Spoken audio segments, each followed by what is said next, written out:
이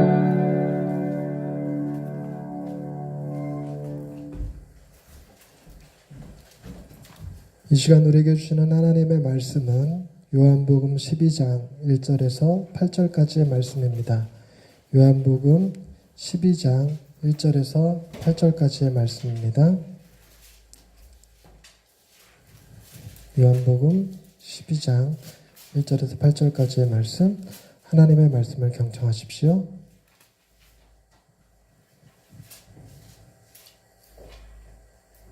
제12장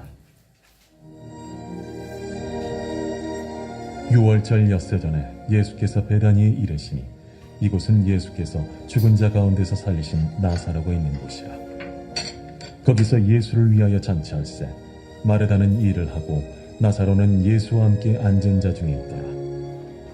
마리아는 지극히 비싼 향유 곧 순전한 나드 한 근을 가져다가 예수의 발에 붓고 자기 머리털로 그의 발을 닦으니 향유 냄새가 집에 가득하더라. 제자 중 하나로서 예수를 잡아줄 가룟 유다가 말하되 이 향유를 어찌하여 300데나리온에 팔아 가난한 자들에게 주지 아니하였느냐. 이렇게 말하면 가난한 자들을 생각함이 아니요 그는 도둑이라. 돈괴를 맞고 거기 넣는 것을 훔쳐가미로라. 그를 가만두어 나의 장래할 날을 위하여 그것을 간직하게 하라. 가난한 자들은 항상 너희와 함께 있거니와 나는 항상 있지 아니하리라. 유대인의 큰 무리가 아멘. 이 말씀을 통하여 우리에게 은혜 베푸시기를 원합니다. 아멘. 오늘 읽은 본문 말씀은 너무나도 유명하고 또 제가 여러 번에 걸쳐서 여러 번에 걸쳐서 설교를 했었던 본문이기도 합니다. 마리아의 향유옥합으로 알려져 있죠. 우리가 이걸 찬양으로 또 자주 불렀던 내용이기도 합니다. 오늘 본문에 나오는 마리아의 향유옥합 사건을 보면 저는 제가 신대원 다니던 시절에 있었던 한 일화가 생각이 납니다. 관상기도라는 것을 훈련받을 때였는데 말씀을 가지고 깊이 묵상하면서 말씀에 나오는 인물들을 자신으로 대비시켜보는 거예요. 자신을 집어넣어보는 훈련인데요. 이 본문을 가지고 묵상하던 몇몇 동기들이, 친구들이 이런 얘기를 하더라고요. 자기가 예수님이 우리 집에, 우리 마을에 오셨다는 얘기를 듣고 그분한테 향유옥합을 부어드리고 싶어서 집에 가서 향유옥합을 찾는데 아무리 찾아도 향유옥합이 어디 있는지를 모르겠다는 거예요. 너무 잘 둬가고 어디다 뒀는지 찾을 수가 없더랍니다. 그래서 그 친구는 이 말씀을 묵상하면서 뭘 느꼈냐니까 자기 자신의 건망증에 대해서 묵상하게 됐다고 얘기하더라고요. 또 한 친구는 그런 얘기를 해요. 자기가 주님이 오셨다는 얘기를 듣고 향유옥합을 들고 와서 엉엉 울면서 주님 앞에 쏟으렸고 향유옥합 그 병목 그 부분을 이렇게 탁 쳐서 깨뜨렸대요. 깨뜨려서 불을 낳고 보니까 한 방울도 안 나오더래요. 이게 왜 한 방울도 안 나오지 그랬더니 자기가 평소에 야금야금 꺼내서 다 썼더랍니다. 그러면서 자기 자신의 낭비하는 습관을 보게 되었다고 그러더라고요. 그런데 또 한 친구는 좀 독특한 표현을 해요. 자기는 정말 주님이 오신다고 그래서 향유옥합 가지고 와서 그 병을 깨고 주님 앞에 부었는데 향유가 나와야 되는데 향유가 나오지 않고 온갖 오물들이 거기서 쏟아져 나오더라는 거예요. 근데 그 오물들을 가만히 볼까 평상시 자기가 행했던 악한 잘못들이 거기서 막 쏟아져 나오더라는 겁니다. 그래서 도대체 이걸 어떻게 묵상해야 될지 모르겠다고 얘기를 하길래 교수님이 그러는 거예요. 자네의 묵상은 주님께서 자네의 잘못을 다 감당해 주시고 그것을 기쁘게 받으셨음을 표현한다고 생각할 수 있다네, 이렇게 대답을 해주셨어요. 그래서 그것도 나름 괜찮은 해석이다 생각이 들었습니다. 오늘 본문에 나오는 예수님의 마리아의 향유옥합 부은 사건은 묘한 대조를 이루고 있습니다. 본문 속에서만 보여주더라도 향유옥합을 부은 이 마리아와 왜 그것을 300데나리온에 팔아서 가난한 자들에게 나눠주지 않았느냐고 책망하는 가룟 유다가 대비되어져서 나옵니다. 근데 이 300데나리온이라는 것이 어느 정도의 값어치를 가진지 잘 감이 안 오시죠. 1데나리온은 보통 한 사람의 하루 품삯 정도를 얘기하고 300데나리온이라고 그러면 1년 동안 일해서 번 돈을 쓰지 않고 차곡차곡 다 모은 돈 정도가 됩니다. 근데 그것보다 더 확실한 느낌을 갖게 하는 게 뭐냐면 성경에 그런 사건의 오병이어 사건 아시죠? 예수님께서 오병이어 사건을 일으키기 전에 너희가 저들에게 먹을 것을 주어라 라고 말할 때 그 제자 중에 하나였던 빌립이 그런 얘기를 해요. 우리가 어디서 떡을 사서 이들 다 먹이겠습니까? 이들을 다 먹이려면 좋기 200데나리온이 필요하나이다라는 얘기를 해요. 200데나리온. 즉 200데나리온이면 남녀노소 합쳐서 약 2만 명의 사람들이 식사할 수 있는 금액이었다는 겁니다. 그러니 200데나리온보다 더 많은 300데나리온이라면 어림잡아서 좋기 3만 명은 먹을 수 있는 식사라는 거죠. 그러니까 3만 명에게 먹을 것을 줄 수 있는 그 양을 예수님에게 완전히 쏟아부은 사건이 되는 겁니다. 그러니 가룟 유다가 이런 말을 할 법도 한데 본문은 뭐라고 표현하고 있냐면 가룟 유다의 마음은 정말로 가난한 사람들을 돕고자 하는 데 있는 것이 아니라 그가 돈 괴를 맡고 있는 회계, 그 예수님의 제자들 가운데서 회계의 역할을 담당하고 있어서 그 돈을 받아서 나중에 훔쳐가기 위함이라고, 그래서 그를 도적이라고 표현하고 있습니다. 아마도 요한복음의 저자인 요한이 가룟 유다에 대해서 아주 억하심정이 좀 강했던 모양이에요. 다른 복음서에는 다른 가룟 유다라고 표현하지 않고 다른 제자들이 그렇게 표현했다고 얘기를 합니다. 그런데 여러분, 정말로 돈 넣는 곳에서 훔쳐서 갖다 쓸 요량이 아니라면, 그런 부정한 생각을 가지고 있지 않는 거라면, 여러분 예수님한테 300데나리온이나 되는 향유옥합을 붓는 것과 그것을 팔아서 약 3만 명의 가난한 사람들에게 먹을 것을 나눠주는 그 일, 그 둘 중에 어떤 게 더 귀한 일이라고 여겨주십니까? 우리가 손을 들어서 다수결로 우리의 마음을 한번 정해 보십시다. 우리에게 3만 명을 먹일 만한 돈이 있으면 그걸로 구제 사업을 할 건지 아니면 교회를 건축할 것인지를 정해 보십시다. 우리가 3만 명의 먹을 양식을 가지고 교회를 건축하는 것이 더 낫겠습니까? 아니면 3만 명이 먹을 것을 3만 명에게 구제하는 일에 쓰는 것이 좋겠습니까? 자, 1번 나는 건축, 2번 나는 구제. 예, 우리 의견이 일치되지 않는군요. 저 개인적인 생각으로는 구제하는 것이 더 낫다라고 여깁니다. 구제하는 것이 더 낫다라고 여기는데, 그렇다고 해서 그 돈을 하나님께 드리는 것, 성전 건축하는 데 쓰는 것, 그것이 나쁜 것이냐? 그렇다고 말할 수는 또 없어요. 선택의 문제일 것 같기는 합니다.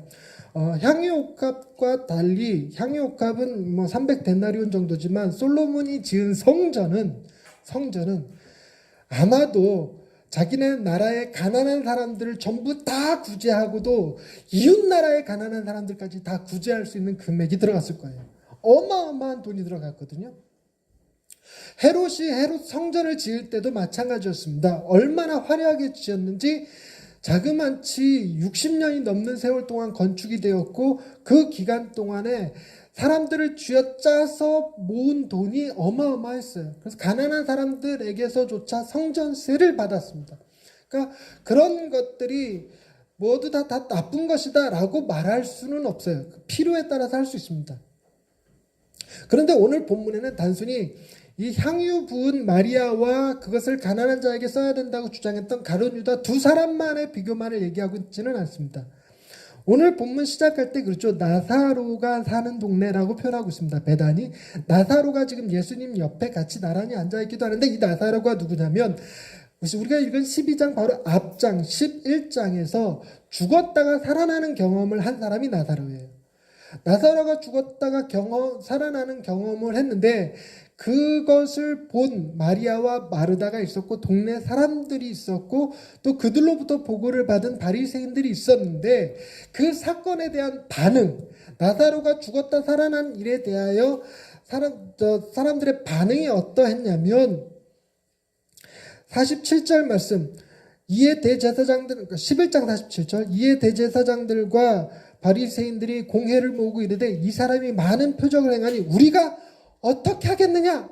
라고 물어요. 어떻게 하겠느냐? 어떻게 할까 의논해서, 여러분 이건 둘 중에 하나인 거죠. 그가 정말 죽은 자를 살리는 능력을 지닌 하나님의 아들, 즉 그분이 곧 하나님이라면 그분이 우리의 경배의 대상이 되거나, 아니면 죽었다 살아나는 그 일을 나사로와 짜고 사람들을 미혹할 목적으로 꾸며낸 자라고 생각한다면 죽여야 되겠죠. 그런 사람은 사회에 결코 도움이 되잖아요.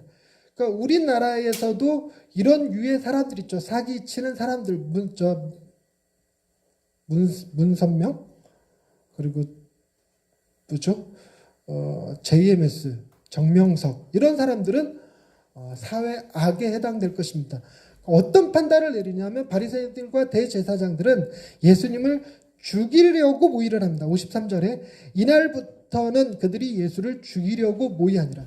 마리아의 행동은 바로 예수님을 죽이려 했던 사람들과 대비되고 있습니다. 여러분, 예수님이 행하신 그 일은 두 가지 반응밖에 가져올 수가 없어요. 예수님을 진짜 하나님이라고 믿던지 아니면 정신병자 사기꾼이라고 믿든지 둘 중에 하나일 뿐이지 중간지대는 없습니다. 그저 좋은 스승, 좋은 선생쯤으로 치부해버릴 수가 없어요. 둘 중에 하나이거나 아니면 둘 다 지어낸 이야기에 불과하다고 아예 무시해버리거나 이런 반응밖에 없지, 미지근하게 하나님의 아들도 아니고 사기꾼도 아니고 그저 성인의 한 명, 4대 성자 중에 한 명, 뭐 이런 식으로 받아들일 수는 없는 것입니다.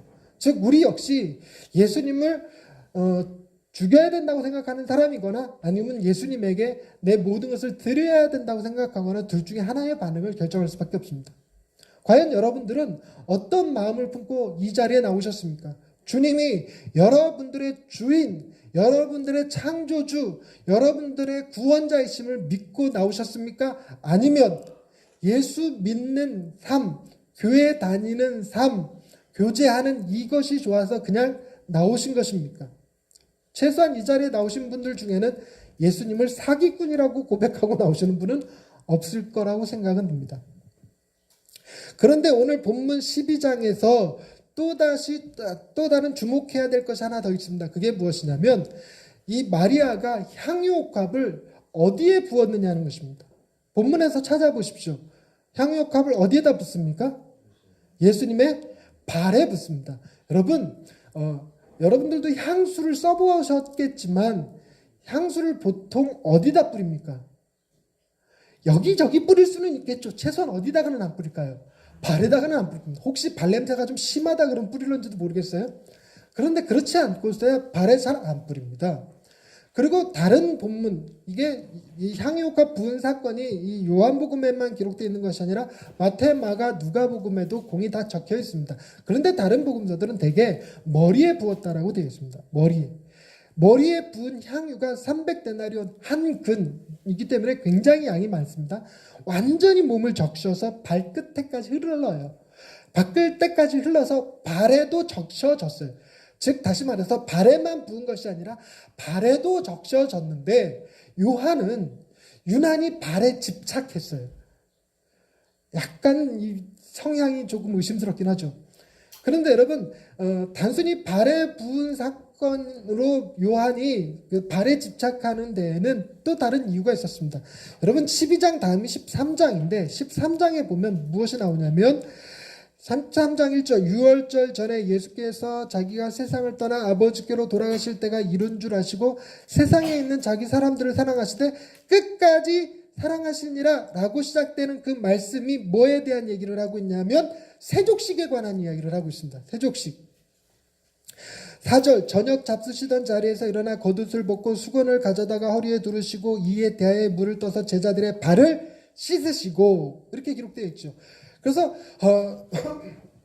우리가 보통 예수님을 기념하는 예식을 행할 때 저희 교회에서는 성찬식을 합니다. 예수님의 살과 피를 상징하는 떡과 포도주를 나누죠. 그런데 요한복음은 이 성찬식에 대한 기록이 없어요. 성찬식의 기록 대신에 뭘 넣냐면 세족식을 넣습니다. 그래서 세족식 역시 발을 씻어주는 것도 역시 교회에서 행해야 될, 기념해야 될 예식 가운데 하나입니다. 보통 성금요일 되기 바로 전날, 목요일 날 이 일을 행합니다. 그래서 그날을 뭐라고 부르냐면 세족 목요일이라고 부릅니다. 저는 개척한 이후로 단 한 번도 세족 목요일을 지켜본 일이 없습니다. 제가 다니던 교회, 어릴 적부터 다니던 교회들 중에서도 세종모교회를 지키는 교회를 보지 못했습니다. 그러나 학교에서는 배웠어요. 지켜야 될 일이라고 배웠고 총회 예배 모범만 해도 항상 세종모교회 예배 모범만이 나옵니다. 근데 저는 여러분의 발을 씻어드리는 것이 조금 불편합니다. 못하겠어요. 못한다는 이유가 뭐냐면 여러분들의 발이 더러워서 내가 못 만지겠다는 얘기가 아니고, 발을 씻어주는 것은 선생된 자가 제자를 섬기는 수단으로서 사용합니다. 그래서 보통 세종모교회를 행할 때 교회에서 보면 목사님이 장로님들의 발을 씻겨드리고 장로님들이 안수집사님들의 발을 씻겨드리고 이렇게 밑으로 전달을 합니다. 그래서 저희 교회 안수집사님 2분 뽑았으니까 이번에 한번 시도해볼까 싶기도 하지만, 저에게 있어서 걸림돌이 되는 건 뭐냐면 내가 과연 여러분들의 스승이 맞나 싶은 생각 때문에 그래요. 달리 얘기하면 제가 여러분들의 발을 씻어줄 만한 자격이 있는 자인가라는 거에 대해서 자격지심이 좀 있어요. 그래서 지금까지 한 번도 하지 않았습니다. 이게 제가 스승이라는 느낌을 아마도 가지려면 제 나이가 한 60 넘어가고 여기 있는 우리의 어린 친구들이 우리 교회 주축이 되었을 때 이들의 발을 씻어주는 것 정도는 할 수 있을 것 같아요. 한 15년 후에 보십시다. 근데 어찌됐건 지금 예수님께서 제자들의 발을 씻기시는 이 사건이 묘하게 마리아가 향유옥합 부은 사건과 대비되고 있다는 것입니다. 그래서 요한이 이 사건을 기록하면서 유난히 발에 부었다라는 표현을 쓰고 있다라는 것이죠. 여러분, 이 발에 향유옥합을 붓고, 그것도 놀라운 일이지만 더 놀라운 일은 자신의 머리카락을 풀어서 예수님의 발을 닦는 행위입니다. 이 여자의 영광이라고 불려지는 것이 머리카락이었기 때문에 당시에 이스라엘 사람들은, 여자들이 머리카락을 함부로 내놓고 다니지 않았습니다. 머리카락을 내놓고 다니는 사람들은 주로 몸을 파는 여인들이 머리카락을 내놓고 다녔어요. 그렇기 때문에 머리카락을 내놓는 것, 그것은 수치에 해당되었고, 더더군다나 그 자신의 영광에 해당되는 머리카락을 한 남자의 발 닦는 걸레로 쓴다. 이거는 상상조차 하기 힘든 일입니다. 정말 너무너무 쇼킹한 일이죠. 쇼킹한 일. 세례 요한이 예수님에 대하여 표현했던 말 중에, 그분은 내가 신발끈 풀기도 감당하지 못하겠노라 라고 표현했어요. 신발끈 풀기도 감당하지 못하겠노라. 이게 뭔 말이냐면, 당시에 노예들이, 집안에 종들이 있었는데 종들 중에서 제일 낮은 종이 하는 일이 뭐였냐면, 집 주인이 바깥에 나갔다 돌아오면 그의 신발끈을 이렇게 풀러주는 일을 했습니다. 그 당시 주인들은 허리도 안 숙였어요. 그냥 이렇게 발만 내밀면 종이 와서 신발끈을 이렇게 풀러주고 그 발에 물을 부어줬어요. 시원한 물을 부어주고 이렇게, 그래서 먼지가 좀 닦이게끔 해줬는데, 그런 일은 제일 낮은 종이 했습니다. 제일 낮은 종. 지금 마리아의 행동은 뭐냐면 예수님 앞에 자기가 지극히 낮은 자임을 고백하는 행동이죠. 지극히 낮은 자임을 고백하는 행동. 근데 여러분, 마리아의 행동이 일견 대단한 믿음처럼 보이지만 예수님의 행동에는 다소 의구심이 생깁니다. 그래서 어느 복음서에서는 마리아라고 나오지 않고 죄 많은 어느 여인이 그 바리새인의 집에 예수님이 바리새인의 집에 계실 때 나와서 향유를 부은 사건이 나와요. 그 발을 붓는 사건이 나오는데, 바리새인이 그 여인이 하는 행동을 저지하지 않은 예수를 비난합니다. 우리 말씀을 한번 찾아보십시다. 사도행전 14장으로 한번 넘어가 보시겠습니까? 사도행전 14장.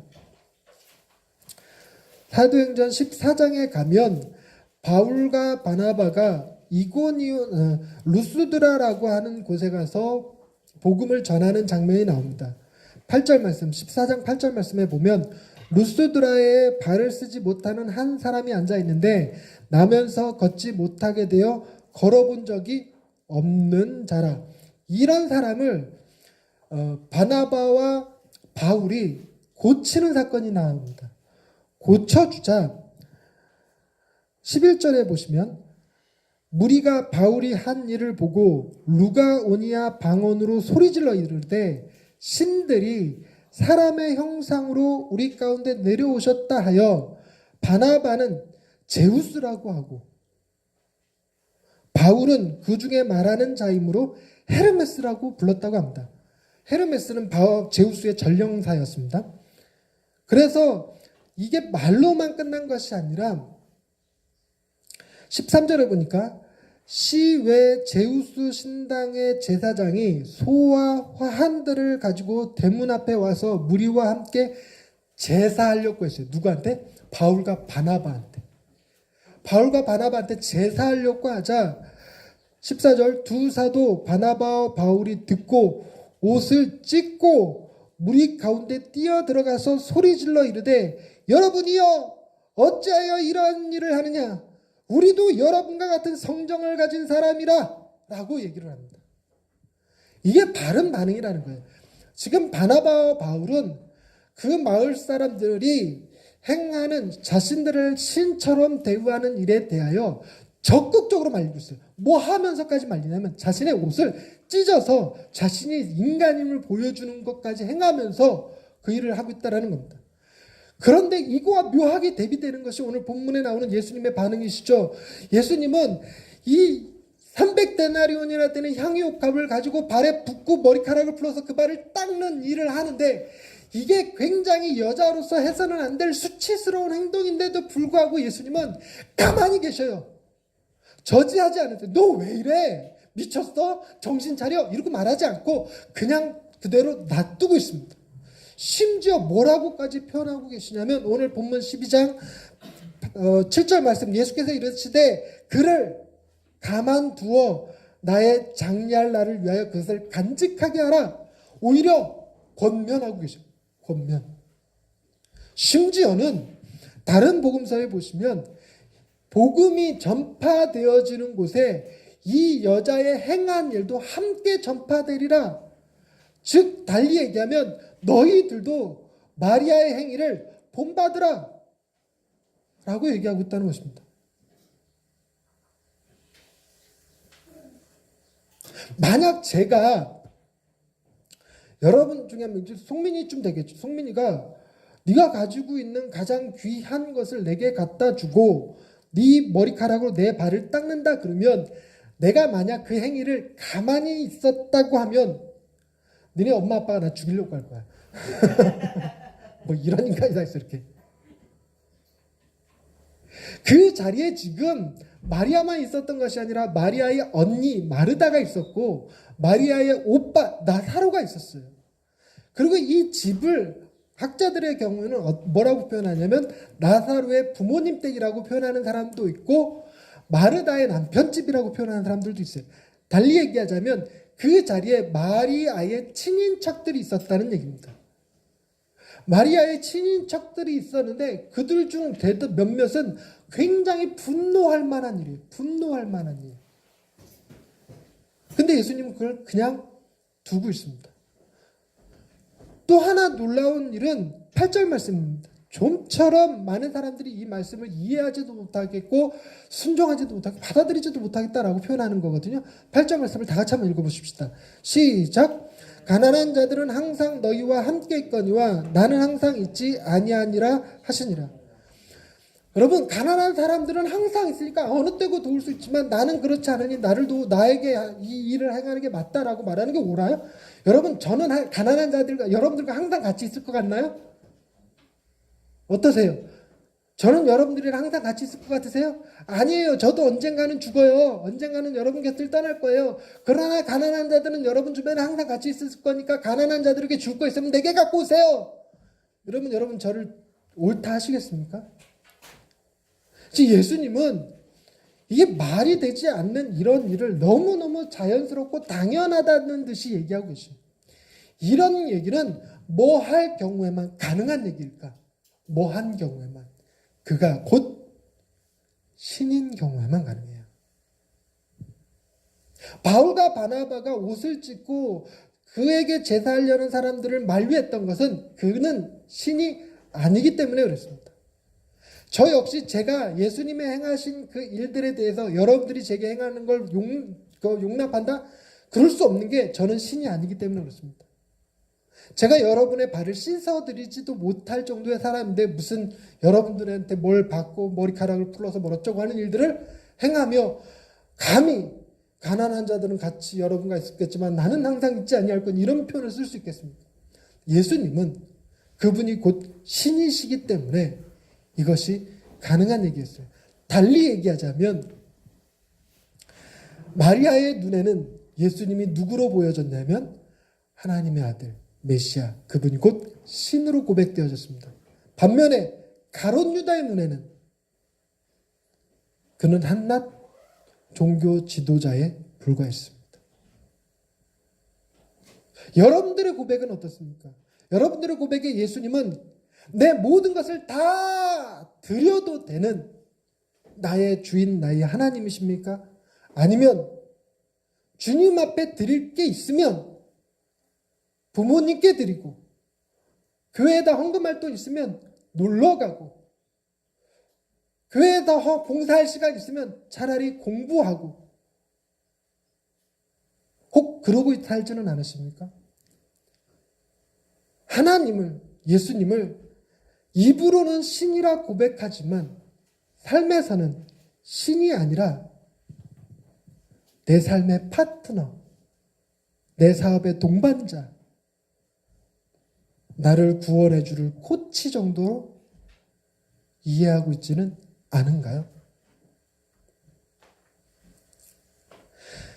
이 여인이 가지고 있던 향유 옥합의 출처에 대해서도 학자들마다 약간의 논란이 있습니다. 아마도 이 마리아가 열심히 일해서 시집 가려고 모아놓은 미천일 것이다 라고 표현하는 학자들이 있습니다. 만약 그렇게 표현되어지는 것이라면 해석이 어떻게 가냐면 이 여인은 예수를 자신의 남편처럼 여겼다라는 표현이 돼요. 즉 자기는 결혼하지 않아도 주님만 계시면 만족합니다라는 고백이었다는 것입니다. 어떤 이들은 이 향유옥합의 출처를 부모에게 물려받은 유산으로 추정하기도 합니다. 그런데 이 유산에 관해서는 당시에 굉장히 민감했어요. 유산이 곧 먹고 사는 미천이기 때문에 그렇습니다. 그래서 어떤 이는 예수님한테 와서 형이 아버지의 재산을 가로채고 제게 올 유산을 나눠주지 않는다라고 해서 예수님한테 재판을 해달라고 청한 사건도 나옵니다. 그때 예수님이 하는 말씀이 사람의 생명이 돈에 많고 적음에 있지 않다고 그랬어요. 여러분, 마리아가 만약 부모에게 물려받은 유산을 예수님 앞에 쏟아부은 거라면 그의 신앙의 고백은 나는 내게 있는 재산을 가지고 살아가는 것이 아니라 주님을 믿는 믿음으로 살겠습니다라는 고백이라는 것입니다. 우리는 어떻습니까? 주님이 계심으로 우리가 살아가는 겁니까? 아니면 내게 있는 재산, 재력, 재능 이런 걸로 세상을 살아가고 계시는 겁니까?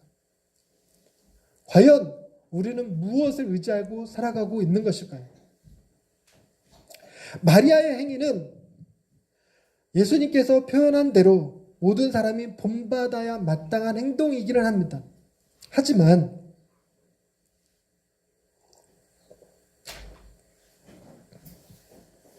마리아가 행한 이 일은 선입니까? 악입니까?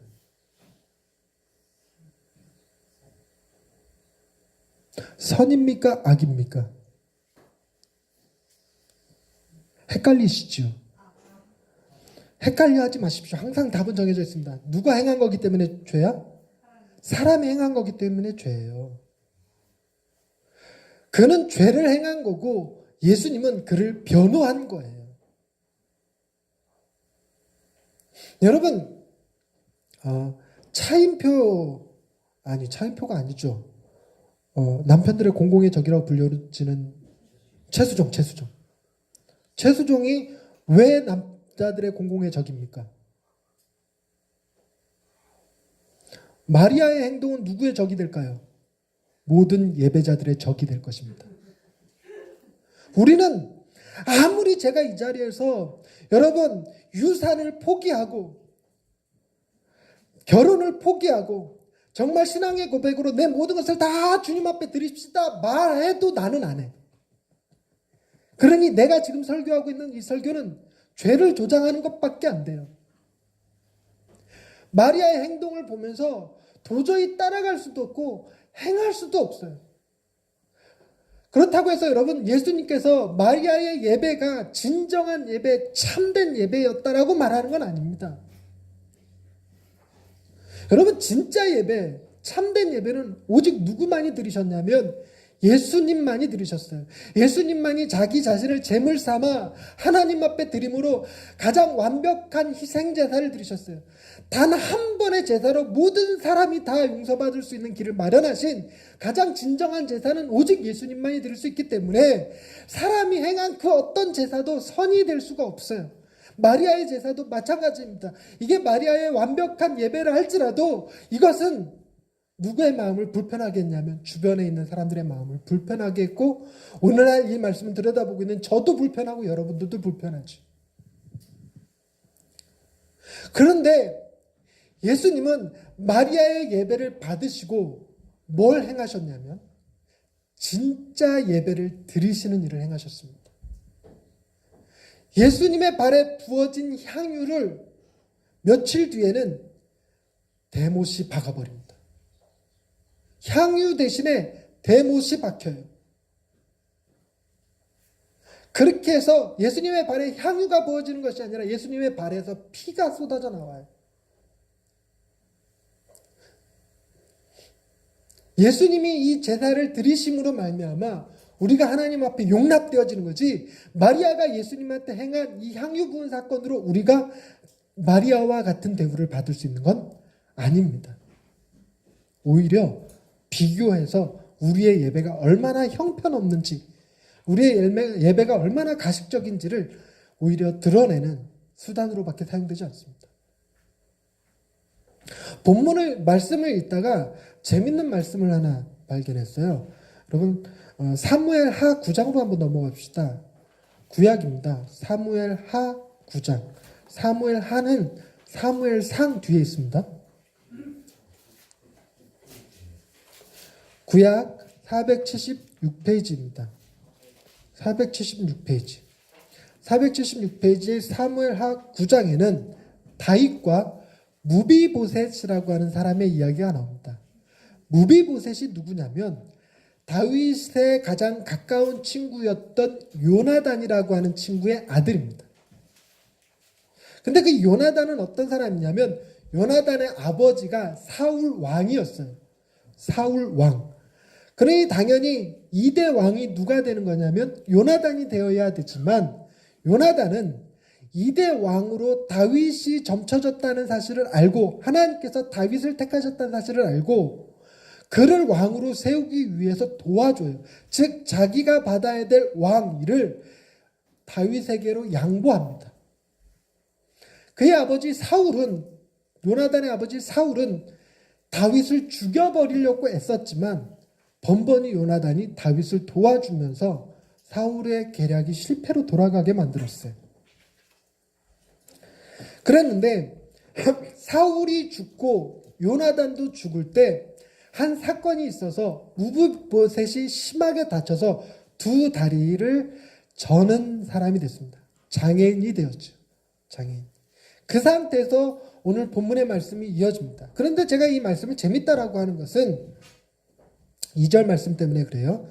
2절 말씀에 이런 말이 나오죠. 사울의 집에는 종 한 사람이 있대요. 근데 그 종의 이름이 뭐랍니까? 나 이게 웃겨.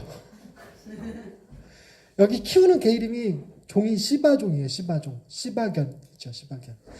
사람 이름이 시바가 여기 등장해요. 읽을 때 참 그래요. 사울의 집에는 종 한 사람이 있으니 그의 이름은 시바라. 그를 다윗의 앞으로 부르매 왕이 그에게 말하되 네가 시바냐? 이렇게. 그런데 제가 이 9장의 말씀에서 여러분들한테 지금 소개해 주려고 하는 것은 7절 때문에 그렇습니다. 7절 말씀을 같이 읽어보십시다. 같이 시작. 다윗이 그에게 이르되 무서워하지 말라. 내가 반드시 네 아버지 요나단으로 말미암아 내게 은총을 베풀리라. 내가 네 할아버지 사울의 모든 밭을 다 내게 도로 주겠고 또 너는 항상 내 상에서 떡을 먹을지니라 하니. 여러분, 다윗이 다리를 저는 전 왕조의 두 다리를 잃은 무비보셋을 선대하고 있습니다. 그리고 그 무비보셋을 자기의 아들과 같은 대우를 해주고 있어요. 더 나아가서 할아버지 사울 왕이 가졌던 모든 재산을 다 이 무비보셋에게 줍니다. 근데 무비보셋이 이걸 이해를 못하는 거예요. 아니, 왜 저를 선대하십니까? 저의 할아버지 사울은 당신을 죽이려 했습니다. 또한 저는 두 다리를 저는 자라 다윗 왕께서 베푸시는 선대를 갚을 능력이 없습니다. 그런데 다윗은 오직 무엇 때문에 무비보셋에게 이런 선대를 베푸냐면 누가 한 행동 때문이었다? 너의 아버지 요나단의 한 행동 때문에 그렇다. 오직 요나단이 행한 그 일로 말미암아 네가 그 복을 누린다. 여러분, 이것을 제가 주목하는 이유는 오늘 본문 말씀에 마리아가 예수님한테 향유를 부은 이 사건이 우리가 예수님 앞에 하나님 앞에 용납되어지는 대표성을 가지지가 못합니다. 그런데 또 놀라운 것은 예수님은 이 마리아가 행한 예배보다 더 뛰어난 더 위대한 가장 완벽한 단 한 번의 화목 제물이 되어주셔서 십자가에 달려 죽으셨는데 하나님이 우리를 선대해 주셔요. 그러면서 뭐라고 얘기하냐면 우리에게 갚을 것이 있어서가 아니라 우리가 무슨 좋은 일을 행해서가 아니라 예수께서 내 아들 예수가 너를 위해서 행한 그 한 번의 희생제사로 내가 너를 받아들이고 내 식탁에서 밥을 먹게 하고 내 유업을 나눠 가질 자녀가 되게 해주셨어요. 다시 한번 질문해 드릴까요? 마리아가 하나님 앞에 용납되어지고 하나님 앞에 사랑받는 사람이 되었던 것은 그가 드린 이 향유값 사건 때문이었을까요? 아니라는 겁니다.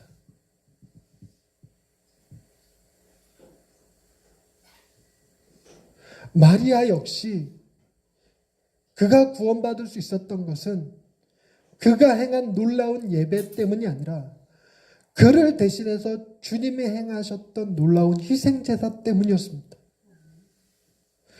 근데 우리는 너무나도 쉽게 마리아의 예배를 본받으려고 애를 쓰고 마리아의 예배보다 못한 예배를 드린다고 생각을 하고 있고 그것 때문에 하나님의 사랑을 덜 받거나 혹은 내가 드리는 예배가 내 재산을 다 드린 것이고 내가 사는 아파트를 팔아서 헌금한 것으로 말미암아 구원받을 수 있는 것처럼 여긴다면 이 역시 잘못된 것에 불과합니다. 우리가 주목해야 될 것은 마리아가 드린 향유값이 아닙니다. 우리가 주목해야 될 것은 주님이 들이신 십자가에서 흘린 그 보혈입니다. 다만 우리에게 예수님은 내가 가진 가장 귀한 것, 향유옥합이든 머리카락이든 얼마든지 드릴 수 있는 내게 가장 존귀하신 분이라는 사실만을 기억하시면 됩니다. 기도하십시다. 하나님, 우리가 주님을 온전히 사랑하고 있는 사람들이 맞는지요? 우리는 우리의 가진 것을 능히 주님 앞에 내어놓기를 두려워하는 사람들입니다. 마리아의 아름다운 행위를 우리가 본받아야 하지만 그러나 그 일이 우리의 구원을 이루지 못함을 믿습니다. 우리의 구원은 오직 예수 그리스도께서 행하신 놀라운 희생제사임을 기억합니다. 우리로 하여금 가장 완벽한 예배를 드리도록 만들지는 못하지만 우리가 가장 위대한 예배를 꿈꾸는 것은 나를 위해서 가장 위대한 예배를 드려주신 주님 때문임을 고백합니다. 우리도 주님 앞에 나올 때 항상 최선의 마음을 가지고 주님을 지극히 사랑하는 마음을 가지고 예배를 사랑하고 교회를 사랑하고 주님을 사랑하는 마음으로 이 예배에 동참하는 사람들이 되게 하여 주옵소서. 예수님의 이름으로 기도드립니다.